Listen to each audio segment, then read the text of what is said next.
بسم الله الرحمن الرحیم. ایاک نعبد و ایاک نستعین. زه نن د خپل د پیښور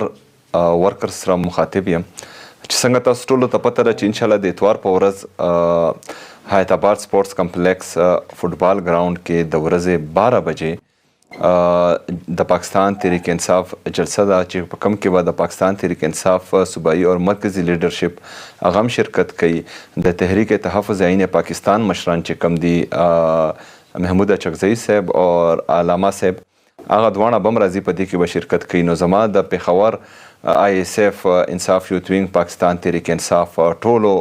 مشرانو کشرانو ځوانانو ته دغه ریکویسټ دی چې په دې کې برپور حصه هم واخلئ او د نن نه چې کوم دی ښه مضبوط کمپین ورته هم سټارټ کړئ. ټول چې څومره زموږ ځوانان دي هر یو کس دی 30 سیکنډ ویډیو جوړه کړي او سوشل میډیا ته دې ورکړي او خلکو ته دعوت ورکړي چې میکزیمم خلکو ته پته ولګي ځکه چې هغه خلک راځي د پاکستان تحریک انصاف جلسې ته د عمران خان دپاره